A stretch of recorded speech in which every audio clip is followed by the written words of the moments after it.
Bonsoir à tous, il est 19 h, l'heure de vous informer sur la première. Dans l'actualité du jour, Annick Girardin sera-t-elle à Mayotte la semaine prochaine? C'est en tout cas ce qu'elle a laissé entendre lors d'une interview réalisée ce matin. La ministre de l'Outre-mer a annoncé qu'elle sera sur l'île après la rentrée scolaire, lorsque les conditions de dialogue seront réunies. Une visite très attendue des syndicats et du monde économique. Médicaments, nourriture, la pénurie s'installe dans les grandes surfaces et dans les pharmacies. Les rayons se vident, particulièrement dans le sud et le centre de l'île, des zones où les barrages sont légion. Et nous terminerons cette édition par notre page dédiée aux élections. Elad Chakrina, le candidat LR à qui on doit l'annulation des législatives dans la première circonscription, est avec nous ce soir. Mais avant de développer cette actualité chargée, nous partons directement à Paris. Annick Girardin, la ministre de l'Outre-mer, a accepté de répondre à nos questions. Madame la ministre, bonsoir. Vous avez dit ce matin que vous viendrez à Mayotte dès que les conditions du dialogue seront réunies. Pouvez-vous nous dire quelles sont ces conditions? Je viendrai à Mayotte dès que les conditions du dialogue seront réunies. Pouvez-vous nous dire quelles sont ces conditions? Bonsoir. Alors oui, j'ai annoncé ce matin que je viendrai à Mayotte dès que la rentrée des classes sera organisée, qu'elle aura lieu, que les choses se passeront bien et dès que le dialogue pourra être possible, à la fois avec bien sûr les membres des différents collectifs, mais aussi bien sûr et surtout avec l'ensemble des élus du territoire. Qu'est-ce que ça veut dire? Ça veut dire que vous savez, depuis 2 semaines, je travaille sur les conditions de mise en sécurité des établissements scolaires, du transport, de la sécurité globalement sur Mayotte, mais aussi de la lutte contre l'immigration illégale pour pouvoir, avant de venir, être certaine des engagements forts du gouvernement. Ils sont aujourd'hui au rendez-vous. C'est à peu près 1000 personnes qui aujourd'hui peuvent intervenir sur le territoire, policiers, gendarmes, mobiles, mais aussi réserve qui a été multipliée par 2. On a aujourd'hui les conditions d'une sécurité possible à Mayotte. Donc, bien sûr, à la fois pour les écoles, c'était une priorité, c'était la demande des parents, mais aussi pour l'ensemble des citoyens et l'ensemble de l'île. Donc, dans ces conditions, si effectivement les choses se passent bien, je serai sur Mayotte. Pourquoi je dis si les choses se passent bien? C'est qu'il semblerait que certains maires ne souhaitent pas ouvrir les écoles. Il me semble que ce serait une grave erreur. Chacun ses responsabilités. La responsabilité des élus, c'est d'ouvrir les écoles. Et je crois que ce serait de mauvais augure au moment où, rappelons-nous, dans 3 mois, les jeunes de Mayotte auront des examens. Je comprends bien, si les maires n'ouvrent pas les écoles, vous ne viendrez pas. Je comprends bien, si les maires n'ouvrent pas les écoles, vous ne viendrez pas. S'il n'y a pas les conditions d'un dialogue, fermer les écoles, c'est envoyer un message très clair. C'est un message de non-dialogue, de non-ouverture. Nous avons garanti la sécurité et nous allons garantir la sécurité des élèves, des enseignants, la sécurité des transports scolaires, la sécurité dans les rues de Mayotte, puisqu'il y a 3 escadrons qui sont déjà arrivés sur Mayotte. Il y en a 2 autres qui arriveront en début de semaine pour qu'il y ait un climat de sécurité qui puisse régner sur l'île. Ensuite, il faut les conditions du dialogue. Et pour dialoguer avec les gens, il faut que les gens soient effectivement aient envie de le faire avec vous. Vous savez, les Mahorais a raison.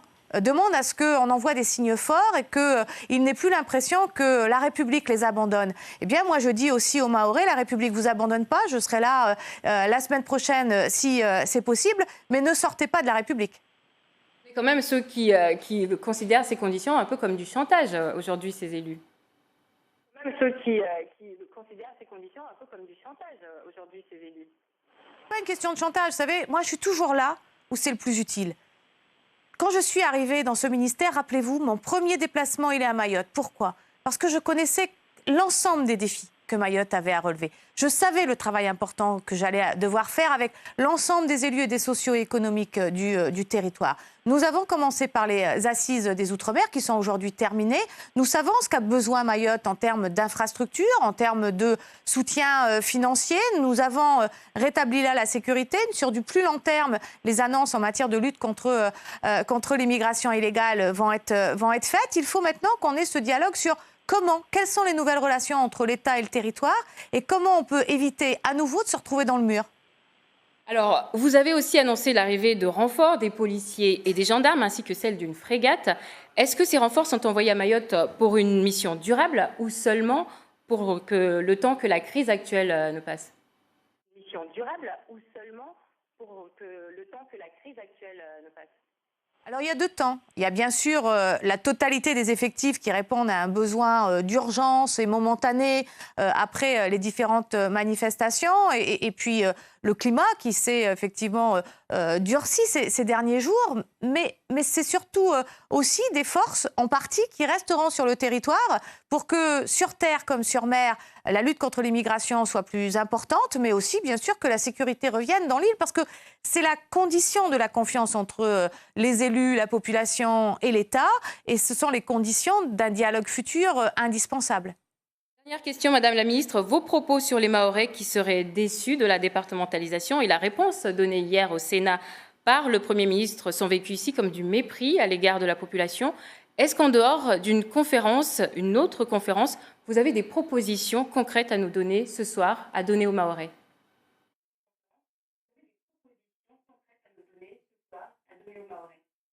Alors, je n'ai jamais dit que la départementalisation devait être remise en cause.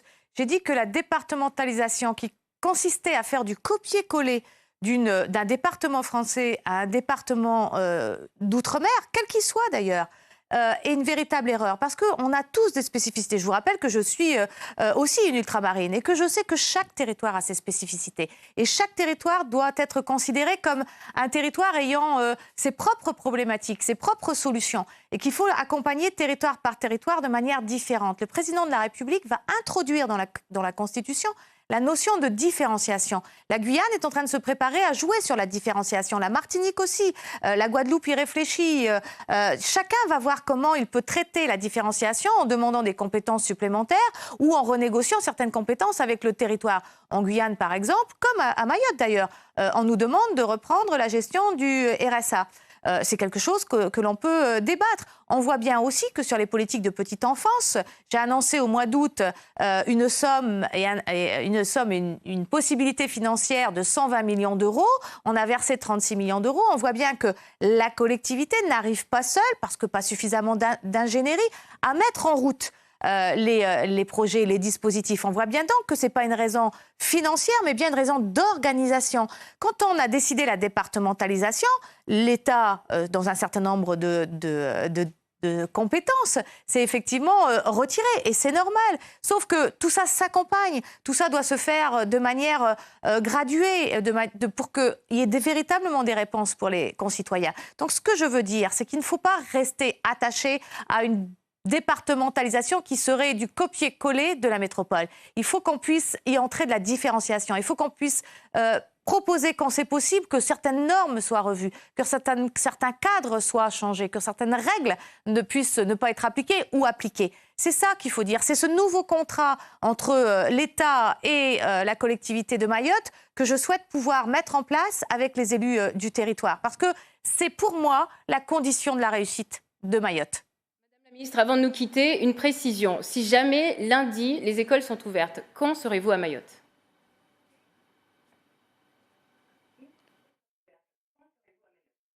Écoutez, le temps de prendre un avion, ça vous va comme réponse ?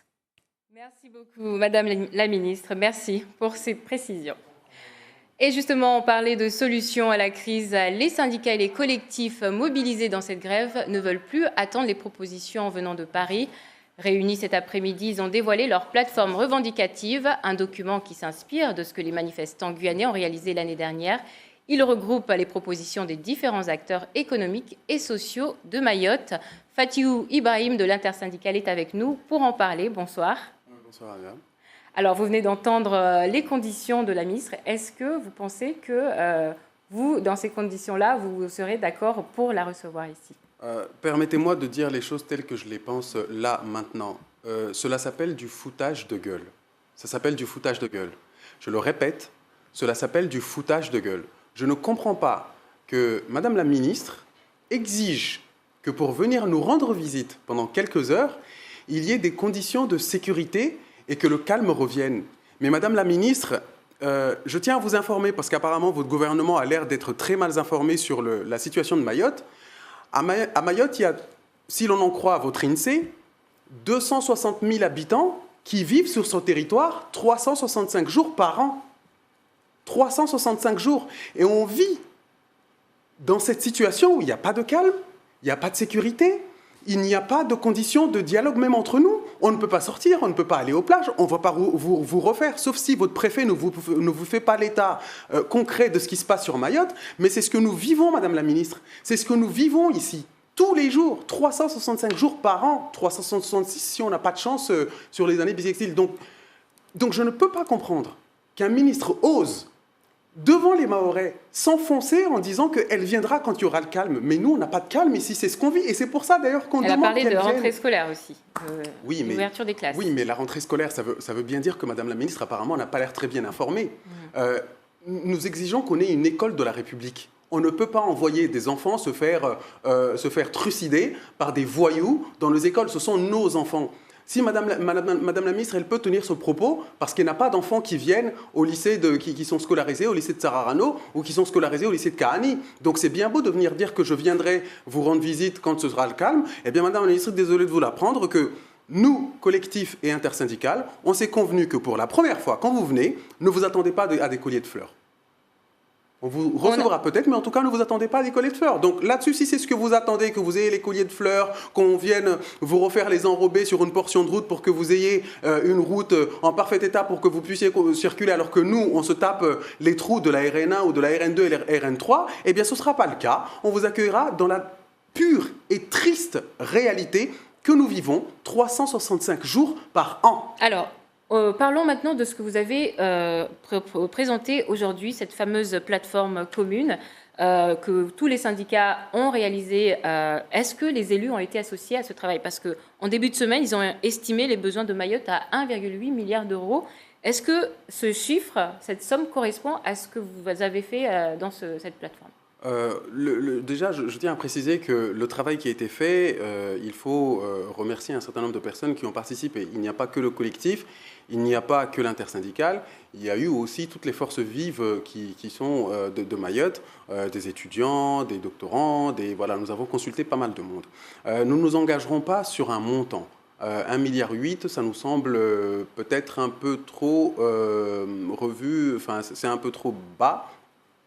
À notre avis, parce que quand on fait un calcul simple sur l'éducation nationale, déjà, on arrive à des montants assez faramineux. Donc, c'est pour ça que nous, collectif... Donc, les élus ne se sont pas concertés avec vous pour sortir ce chiffre? Ça, il y a le document des syndicats, il y a le document du patronat, il y a le document des élus, et celui-ci, celui de l'intersyndical et du collectif des citoyens de Mayotte. Nous, on n'a pas chiffré. Oui. On n'a pas chiffré. Et justement, d'où l'intérêt, là, nous sommes en pleine discussion, pour voir, selon certaines conditions, si on peut réunir ces documents-là. Avec le patronat, ça semble bien engagé. Avec les élus locaux, on est prudent parce que nous avons compris que nous avons commencé un combat contre l'insécurité. Nous avons découvert que finalement... on s'est rendu compte que l'insécurité, il n'y a pas que ça à Mayotte, mais il y a aussi toutes les problématiques sociales, sociétales, administratives, de développement économico-financier et tout cela. Donc nous en avons profité pour en parler dedans. Mais au-delà de ça, quelques semaines après le mouvement, nous nous sommes rendus compte que finalement, il n'y avait pas que cela, puisque le gouvernement veut remettre la question du statut de Mayotte encore dans les débats, même si Madame la Ministre s'en défend et très maladroitement, puisque elle renie finalement ce qu'elle n'a pas dit. Donc elle fait dire que finalement les journalistes, ce sont des menteurs, parce que nous, on croit en ce que vous nous dites. C'est vous-même qui avez publié les propos, citation à l'appui, elle a bien dit que la départementalisation, elle n'est pas comprise des gens passés. Mais aujourd'hui, elle nie ses propos. Mais bon, on aura compris que c'est la technique du double langage qu'elle apparemment maîtrise tant. Merci Fatihou Ibrahim pour cette réaction en direct. Je pense que la ministre vous a bien entendu. Merci à vous. Des clients qui se font rares et des chiffres d'affaires quasi nuls à cause des blocages. Le monde économique a beau être solidaire du mouvement contre l'insécurité, il reste malgré tout très inquiet face au bras de fer engagé entre l'État d'un côté et de l'autre la classe politique ainsi que les grévistes. Alors comment ces chefs d'entreprise vivent-ils ce mouvement?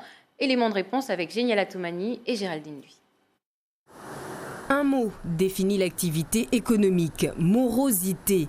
À Kawini, 3 chefs d'entreprise ont accepté de nous parler. Ce concessionnaire, par exemple, emploie habituellement une 50aine de salariés. Si on doit comparer par rapport à l'activité du mois de février, nous enregistrons une baisse de 74% du chiffre d'affaires. Et surtout, le problème, c'est que nous avons 40% de nos effectifs qui ne peuvent pas venir travailler. Les gens de l'extérieur, les commerçants qui se ravitaillent chez nous, de la brousse, tout ça, ne viennent pas, de Petite Terre ne viennent pas. Et alors, il y a ça. Ensuite, il y a eu aussi le problème du port de Longoni. Moi, personnellement, j'ai 2 conteneurs qui sont arrivés depuis plus d'une semaine. Bon, le ravitaillement ne va pas se faire. Je ne sais pas quand est-ce que les barrages vont être levés. Je suis transporteur et le mouvement a commencé le 24 janvier par le droit de retrait des conducteurs de transport scolaire. Donc moi, depuis le 24 janvier, je ne travaille pas. Je n'ai toujours pas payé mes salaires de février parce que je n'ai pas la trésorerie. Et c'est dans le cas de beaucoup d'entreprises. Toutes les entreprises sont touchées, impactées. Tous les chantiers sont fermés. Il n'y a rien qui fonctionne correctement. Alors, et dans ces conditions, qu'ont-ils retenu de l'allocution du Premier ministre Édouard Philippe ce jeudi au Sénat? La réponse qui a été faite, c'est qu'on va essayer d'assurer la rentrée scolaire. Voilà, c'est tout ce que j'ai entendu. Aujourd'hui, quand je vois qu'il y a des Français qui vont en vacances un peu partout, ils sont pris dans un tourbillon de violence, un coup d'État, tout ça. Regardez les moyens que la France met en place. Tous les moyens, tous les médias sont concernés. Et aujourd'hui, on a un territoire français dans son ensemble qui se trouve dans l'insécurité la plus totale. Il n'y a pas de force de l'ordre pour nous protéger. Moi, je ne me sens pas du tout protégé. Quand on est à Mayotte depuis très longtemps, on sait toujours qu'il y a toujours des solutions, il y a toujours une possibilité. La revendication mahoraise, elle est juste. La méthode est discutable. Mais je pense qu'on arrivera rapidement à trouver une solution et que surtout qu'on garde ces perspectives qui sont très intéressantes sur le territoire. Comme il a dit à un moment donné, il vient de faire des recherches sur l'évolution de la démographie. Donc ça veut dire que c'est comme si on découvre aussi un petit peu Mayotte quelque part. Mais j'aimerais qu'il sente l'urgence d'une réaction du gouvernement qui est vraiment attendue par tout le monde. D'autant que si la crise perdure, beaucoup de salariés seront au chômage, d'après la présidente du MEDEF, qui, avec la Confédération des artisans du bâtiment ainsi que des petites et moyennes entreprises, demande aujourd'hui à l'État d'accorder une année blanche.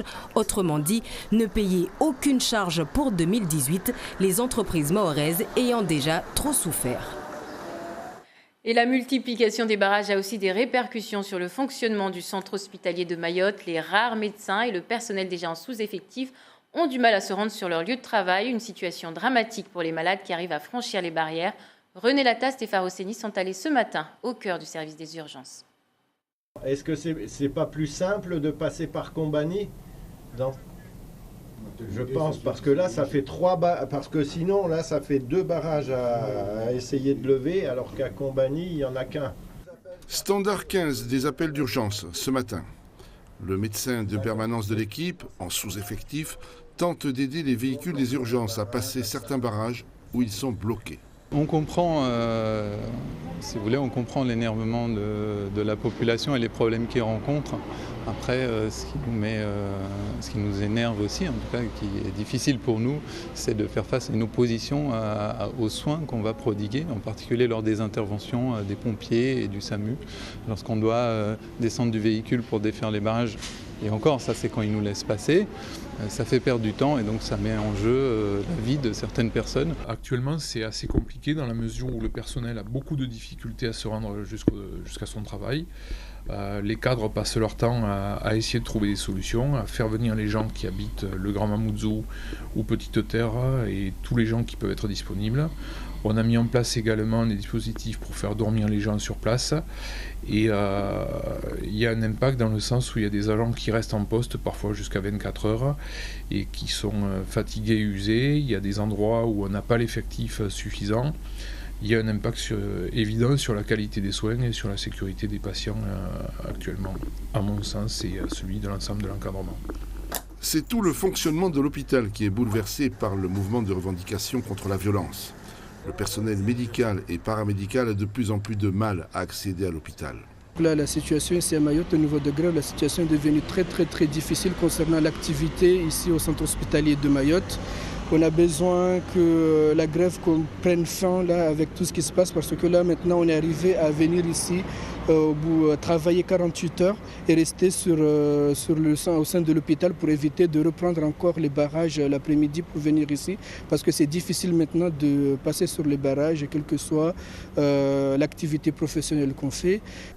En dépit de toutes les difficultés, le personnel fait tout pour rester fidèle au serment d'Hippocrate, le serment de ce père de la médecine dans la Grèce antique, un engagement solennel qui est celui de tous les médecins, encore aujourd'hui. Mon premier souci sera de rétablir, de préserver ou de promouvoir la santé dans tous ses éléments physiques et mentaux, individuels et sociaux. Difficile de se soigner à l'hôpital, encore plus compliqué d'avoir des soins à domicile. Les premières victimes de ces barrages sont les malades soignés chez eux, par des infirmiers libéraux. Il arrive régulièrement que ces professionnels n'arrivent pas jusqu'à leurs patients. Notre équipe a suivi l'un d'entre eux sur le parcours de combattants au quotidien, Hakim Ali Saïd et Daniel Abdou. Tranquillement. Porter assistance à des malades au-delà des barrages, mission quelque peu compliquée pour Antuat depuis le début du mouvement contre l'insécurité à Mayotte. La jeune femme est infirmière libérale depuis 2 ans. Au début de la grève, la semaine dernière, en fait, c'était un peu plus compliqué parce que mon collègue était coincé à Combani parce qu'il y avait des troncs d'arbres de tomber on ne sait d'où sur la route. Donc, c'était pas vraiment évident. Tout comme les autres professionnels de santé, je dois montrer ma carte en fait professionnelle de santé. Antuat doit montrer patte blanche pour accéder à des dizaines de patients qu'elle suit dans le centre de Mayotte. Des retards dans les consultations, mais le contact reste maintenu entre Antuat et ses patients qui comprennent les difficultés du moment. Lorsqu'elle ne peut pas venir, j'essaie de me débrouiller toute seule. Quand elle est là, elle m'aide bien. Elle fait vraiment des efforts pour venir. L'infirmière libérale adhère totalement, elle aussi, à la cause portée haut et fort par une majorité de la population ici. Chaque jour, dès les aurores, elle est sur les routes de l'île. La thématique de l'insécurité ne lui est pas étrangère. On subit des faits de violence tous les jours. Déjà, par rapport à notre métier et tout, on commence le travail entre 3h30, 4h du matin et tout, donc il fait encore nuit. Il y a eu des épisodes de barrages sauvages, des caillassages, des coupeurs de route et tout. On a eu des collègues qui ont été touchés aussi. Donc franchement, je trouve que c'est inacceptable. La sérénité dans l'exercice de ses fonctions, c'est ce qu'espère Antuat. Elle attend elle aussi des mesures concrètes du gouvernement pour mettre un terme à l'insécurité à Mayotte. Et direction Longoni maintenant avec Hakim Ali Saïd et Fahar Hosseini. Hakim, ce soir, les barrages sont-ils maintenus de votre côté ?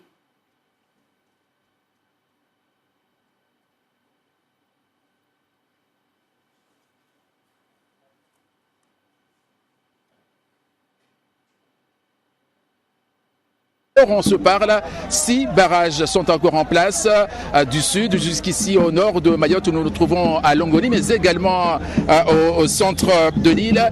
Des barrages malgré toutes les conséquences sur le tissu économique de ce département de France, le plus pauvre de France, où 84% de la population vit sous le seuil de pauvreté. Alors la grogne persiste, d'autant que ici, à Longoni, les manifestants viennent d'écouter religieusement, j'ai envie de dire, la ministre Annick Girardin qui s'exprimait il y a quelques instants auprès de vous, Alda Alidi. Et je peux vous dire que la première réaction de la population ici est celle de la déception. Cela dénote également le décalage qu'il y a entre les revendications à Mayotte et le discours de Paris depuis quelques jours. Le seul point sur lequel les deux parties s'accordent jusqu'à maintenant, c'est que les revendications sont légitimes. Discours de Mayotte, discours de Paris. Mais sur le reste, pour l'instant, il y a beaucoup de divergences, même si l'État annonce le déploiement dès la semaine prochaine de 200 policiers et gendarmes à Mayotte pour la sécurisation de l'île. Alors, Hakim, comment expliquez-vous que ce mouvement dure aussi longtemps, qu'il ait réussi à tenir jusqu'à maintenant ?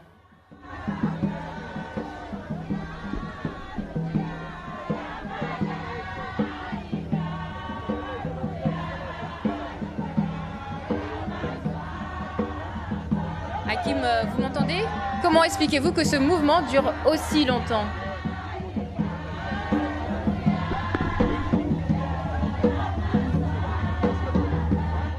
Quelques soucis techniques avec Hakim Ali Saïd qui était en direct depuis Longoni où l'ambiance, vous venez de le voir, est très très chaude.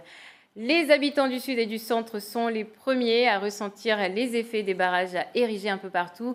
Les rayons des magasins se vident, même les banques sont touchées. Plus d'argent liquide dans les distributeurs, comme le montre ce reportage de Atoumani Simba et Henriette Bouanaïssa. Si ici, devant le guichet automatique de la poste de Sada, les gens font la queue, pour avoir du liquide, les clients de la BFCE ragent. Les guichets de la BFC ne sont pas approvisionnés depuis avant-hier.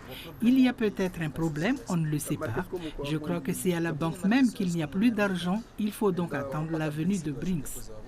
Les habitants s'organisent autant que faire se peut pour faire face à la pénurie des produits alimentaires qui s'installe. C'est supportable pour le moment. Au niveau alimentation, on fait avec ce qu'on a. C'est vrai que dans les boutiques, les rayons se vident, mais on vit et on ne craint pas du tout une quelconque pénurie.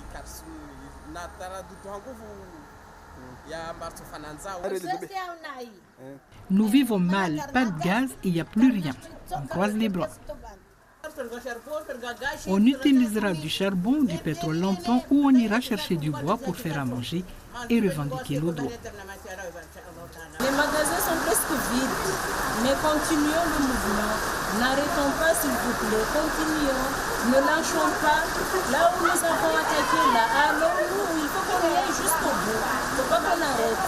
Il faut que la France nous entende. Dans cette pharmacie, des médicaments manquent et c'est un gros problème pour les personnes malades.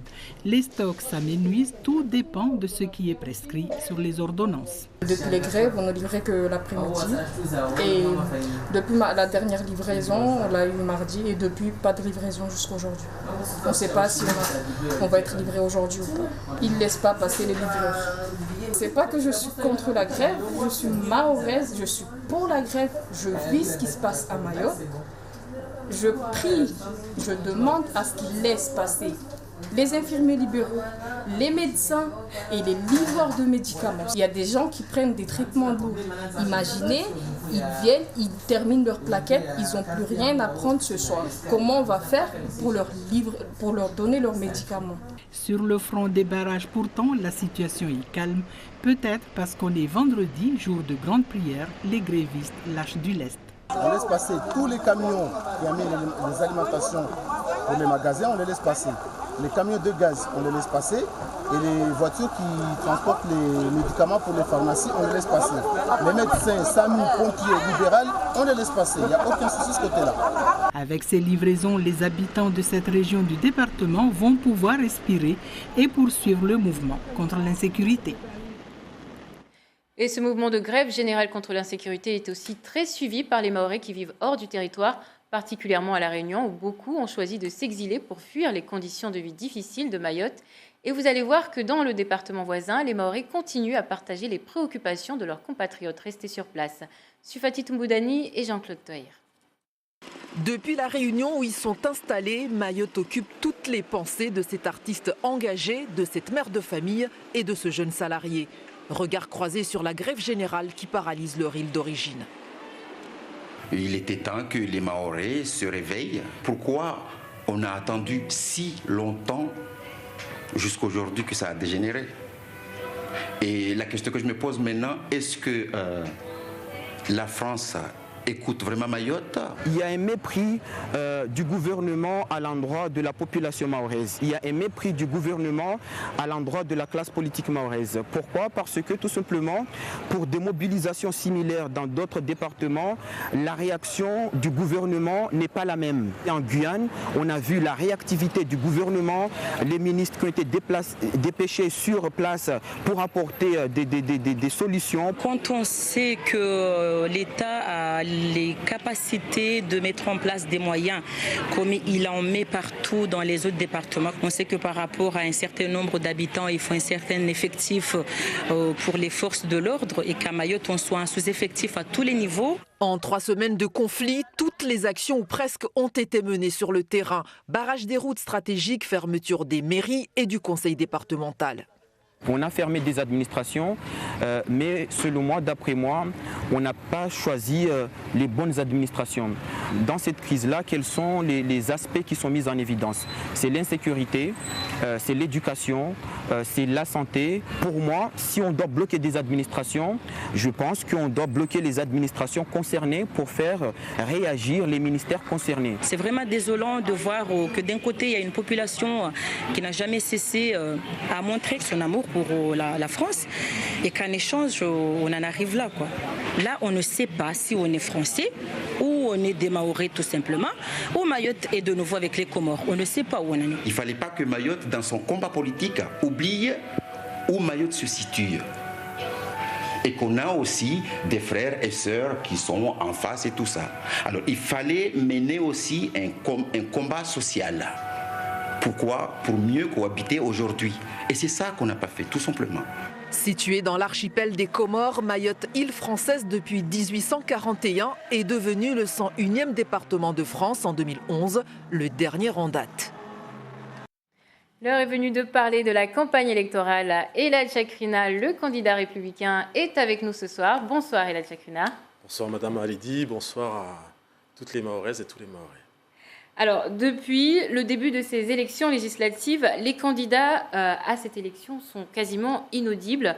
Aucune proposition de leur part, on les entend très peu, en dehors des émissions politiques.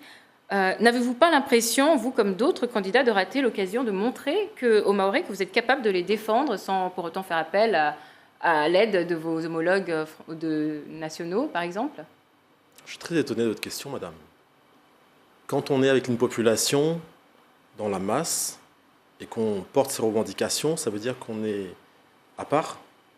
Quand on est justement vers l'avant, qu'on envoie des communiqués, qu'on explique que justement ce qui se passe ici est inadmissible, ça veut dire qu'on est à part. Non, je crois que votre question est mal placée, parce que si ce soir vous avez une réaction de la ministre des Outre-mer, c'est bien parce que les chaînes nationales parlent de Mayotte. Et si les chaînes nationales parlent de Mayotte, c'est parce qu'il y a eu justement Laurent Wauquiez qui est venu à Mayotte. Qui a parlé, Monsieur Mansour Kamardine. Qui a parlé, laissez-moi terminer, je vous remercie, qui a parlé des problèmes de Mayotte, qui a également pointé du doigt tout ce que nous vivons au quotidien, et par la suite, les revendications des élus ont été portées à l'Assemblée nationale. Vous avez eu une question au gouvernement. Donc s'il n'y avait pas eu justement tout ce tapage médiatique à l'échelle nationale, cette question au gouvernement pour dire qu'est-ce que vous faites à Mayotte? Pourquoi ce silence? Je vous rappelle juste que ça fait 3 semaines.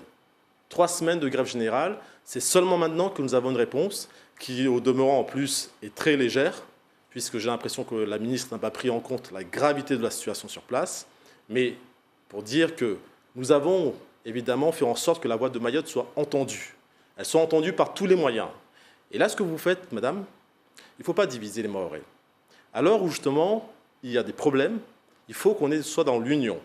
Que ce soit Mansour Kamardine, nous lui rendons hommage, qui a fait un travail formidable, Marcel Henry, qui a fait un travail formidable par le passé, et bien d'autres encore qui soutiennent la cause justement de Mayotte française. Parce que ce qui se passe aujourd'hui, il faut le dire aux Mahorais, les détracteurs de Mayotte française sont de retour.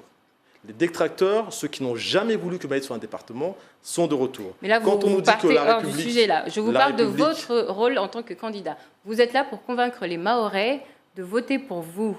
Et dans ce mouvement, on ne vous a pas vraiment entendu aucune proposition. Quelles sont vos propositions, monsieur Elad Chakrina? Mais attendez, madame, ce n'est pas ma personne qui compte. Mais vous devez quand même montrer que vous êtes capable de montrer. J'ai été dans les débats, vous ne les avez peut-être pas suivis. Moi, ce que je souhaiterais à l'heure actuelle, lorsque nous sommes allés voir justement les syndicats de police, qui nous ont dit qu'ils ont 36 véhicules. 10 véhicules seulement fonctionnent. Ça, c'est une proposition concrète. Si on veut agir, qu'on veut vraiment agir contre l'insécurité, donner justement des véhicules à la police. Si on veut agir contre l'insécurité, donner des effectifs supplémentaires. C'est ça votre proposition? Nous voulons, dans l'urgence, dans l'immédiat, je ne vais pas développer ici tout mon programme, puisque je l'ai développé également dans le Kalawadala, en partie, comme aussi dans d'autres émissions. Nous voulons, dans l'immédiat en tout cas, que l'effectif soit supplémentaire de police. Nous voulons qu'il y ait une pérennité, évidemment, dans cet effectif. Nous voulons, évidemment, que la PAF, puisque nous avons vu aussi des agents de la PAF, nous disent que seulement 7 bateaux fonctionnent, seulement un bateau sur 7 fonctionne. Nous voulons donc qu'il y ait d'autres bateaux qui fonctionnent pour surveiller les côtes, parce que ça fait aussi partie de la sécurisation des frontières maritimes. Donc, c'est des mesures concrètes et d'urgence. Par ailleurs, pour le reste, je crois qu'il faut aussi, à un moment donné, faire corps avec la population. Mais ce que vous nous dites là, tout le monde le dit, il faut plus d'effectifs, il faut plus de sécurité, etc. Je vais vous parler de manière concrète. Je vous donne un exemple. Monsieur Mélenchon a proposé hier d'envoyer les mineurs isolés de Mayotte en métropole. Votre réaction pour cette Mais attendez, je vous parle de l'immédiateté, madame. Justement, tout de suite, il demande tout de suite qu'on envoie ses enfants. Alors ça se fait déjà actuellement pour les mineurs qui sont condamnés, pour votre information. Mais pour les autres qu'on ne peut pas je vous accueillir remercie. correctement. Ça se fait déjà. Lorsqu'un mineur est condamné, il va dans un centre éducatif fermé à La Réunion. Parce qu'à Mayotte, il n'y a pas suffisamment de place à la prison de Majicavo. Il n'existe pas de centre éducatif fermé à Mayotte. Il faudra en créer, sauf que ça va pas venir maintenant. Ça demande un budget, ça sera fait, je l'espère, puisque ça fait partie des revendications de ce que nous souhaitons fermement pour lutter contre la délinquance juvénile. Mais dans l'immédiat, la France peut déjà investir sur des bateaux, sur des véhicules et envoyer un renfort supplémentaire pour justement déjà calmer la situation. C'est de ça dont nous parlons. Ensuite, sur les propositions, évidemment, j'aurai l'occasion de venir ici si vous me réinvitez pour développer davantage mes propositions. Pour l'instant, vous n'avez rien dit d'original par rapport à tout ce qui a été dit sur cette question de l'immigration. Je n'ai pas de proposition venant d'Elad Chakrina. Je vous dis que ce que nous voulons, et je crois qu'à mon avis, il faut parler d'une seule et même voix, c'est qu'il y ait dans l'immédiat des effectifs en plus, des moyens supplémentaires, mais je ne vais pas changer des choses en claquant des doigts. Il faut parler d'une seule et même voix. Et une seule et même voix, c'est parler sur des choses bien évidentes et bien établies.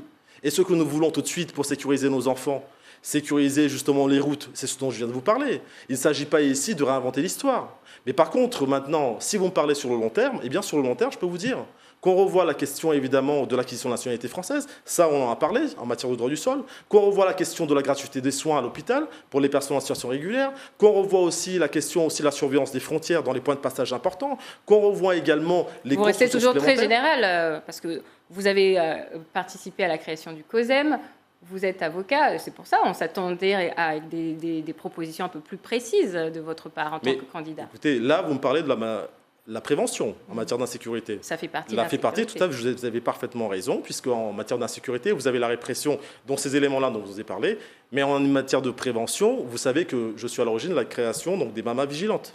Ces femmes-là qui rentrent dans les collèges, à Chiconi, et qui, à un moment donné, sécurisaient ces lieux-là. J'avais pu mettre en place, grâce à mon association aussi, les voisins vigilants, c'est-à-dire des rondes de nuit qu'on effectuait de manière bénévole. C'est très difficile, très lourd, mais en tout cas, nous avons eu des résultats qui ont été prometteurs. Nous avons également eu, par exemple, aussi des jeunes vigilants, ceux qui, à un moment donné, rentraient dans les quartiers pour faire de la médiation, mais tout cela de manière bénévole et qui ont aussi procédé aussi à l'instruction. Alors, ce qui est important en matière de prévention, c'est aussi de faire en sorte que les cadis puissent retrouver un rôle d'autorité morale, que ces cadis puissent justement mieux encadrer la population. Donc, c'est en incluant la société civile, que ce soit les mamas vigilantes, que ce soit les cadis ou les jeunes vigilants, qu'on parviendra, je pense, à avoir un filet de sécurisation beaucoup plus important pour lutter de manière efficace, de manière préventive contre l'insécurité. Merci beaucoup. Merci Elad Chakrina de nous avoir donné vos propositions pour réduire ce problème. Voilà, c'est la fin de cette édition marquée par l'annonce de la visite prochaine d'Annick Girardin. Mais avant de nous quitter, je vous lance cette information. Météo France qui place le département en vigilance orage à compter de ce vendredi 9 mars à 18h, heure locale. De fortes pluies sont à prévoir à partir de ce soir. Voilà, dans un instant, Darwesh Daou pour le journal en mahorais. Je vous retrouve dès lundi à 19h. Merci.